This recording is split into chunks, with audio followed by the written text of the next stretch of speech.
Romans treated theatre like the first form of cinema. People will willingly go and sit in one place and we can communicate a particular message. That message was Rome was good. The Romans wrote particular comedies in order that Romans and the people of Rome would attend and feel they were part of this great ideological enterprise. So what I'm saying to you is that the origins of comedy have two roots, if you like. There are two dimensions to comedy: the body and politics. What we might actually call the body politic. Henry Bergson, writing in 1900, wrote, I'm giving you all this 20th century interpretations of comedy, of what comedy involves. Bergson said, "Why do we laugh at a narrator who sneezes at the most moving part of his discourse? Where lies the comic element in this sentence, taken from a funeral speech? He was virtuous and plump. Why, it lies in the fact that our attention is suddenly recalled from the soul to the body. For Bergson, what takes place in the comic is, quote, the body taking precedence over the soul." Now, also in the early 20th century, Mikhail Bakhtin, the Russian critic, argued of comedy. The comic is related to transition, metamorphosis, and to the crossing of boundaries. It is a symbol for the playful element of life. The comic reveals the joy of change, the relativity of identity, and the negation of uniformity and similarity. The laugh is political. You remember that phrase, it will recur again later, the relativity of identity.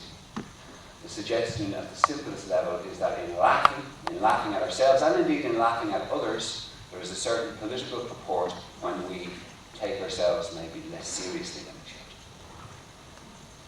So thus, in contrast to the fixed nature of the tragic, comedy can instigate and negotiate change. So what can we say of humour and the idea of a sense of humour? Humour. I will say that identity is at work in humour. A certain cultural identity is to be found in what makes us laugh. In this way, having a common sense of humour is like sharing a secret code. Indeed, is this not the experience of meeting a compatriot in an otherwise foreign environment, at a conference, say? Obviously, I'm an academic at a conference, perhaps on holidays, to meet someone, a fellow national on holidays, where the rapidity of one's intimacy is in proportion to both a common sense of humour and a common sense of humour's exclusivity.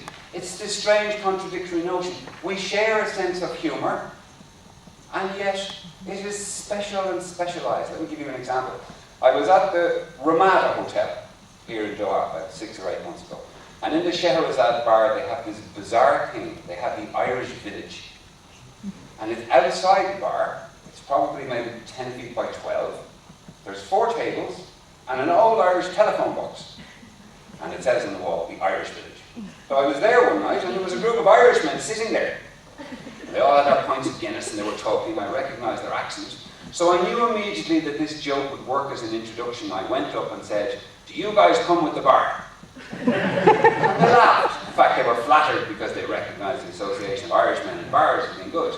So, this works. Now, keep laughing because you'll stop in a minute.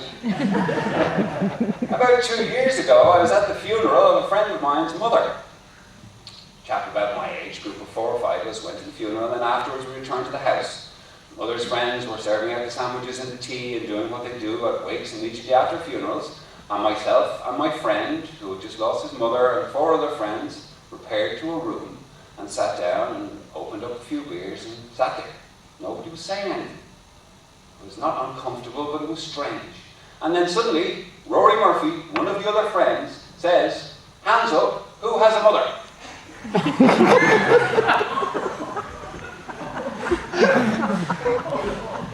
And everybody burst out laughing. Now, I think I have 2 good examples of the general nature of humour and yet its exclusivity, this contradictory coherence that exists in the idea of humour. It is, if you like a supplement. The word supplement, it means at the same time a supplement, a necessary addition, something that must be added on, like a vitamin, and yet also a supplement is too much. The same word meaning 2 contradictory things. Humour is a bit like this. The danger is when we say that a definition of humour is this. Because invariably humour will come back and slap you on the head and say, "What about this?" And you'll laugh. thing I can say about humour with conviction is by way of undertaking a historical revisionism, as far as I'm going to look at humour in history for a moment. Humour, the ability to generate the comic. Earliest meaning of humour derives from the ancient Greek medical doctrine of the four humours or fluids that made up and regulated the body. Yellow bile, black bile, phlegm and blood. However, the association of humour with the comic is relatively modern, or at least from the 17th century, and therefore is in line with the Enlightenment, that moment in European history when everything became logic and the heart supposedly disappeared. Further, although the word humour is a French borrowing, it is associated initially with the English spirit. The Dictionary de l'Académie Française records that, quote, humour is a word borrowed from English, a form of irony at once pleasant and serious, sentimental and satirical, that appears to belong particularly to the English spirit, l'esprit anglais.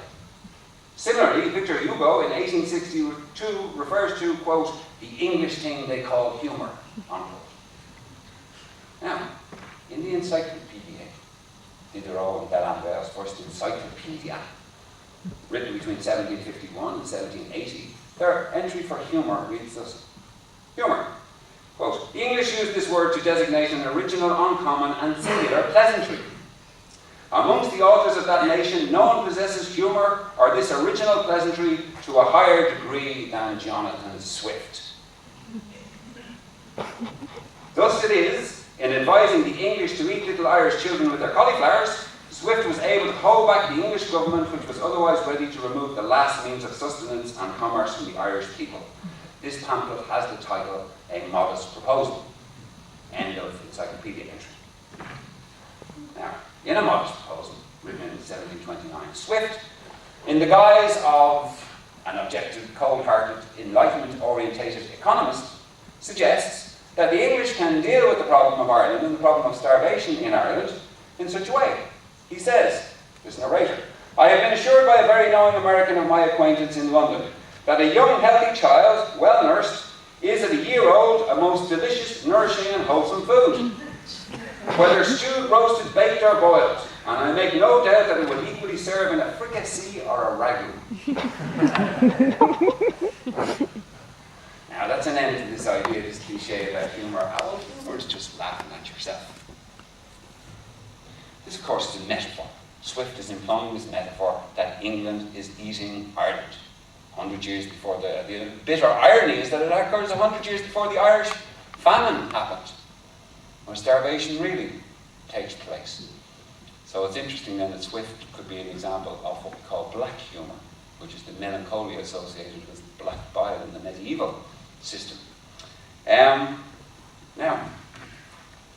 one wonders then why Jonathan Swift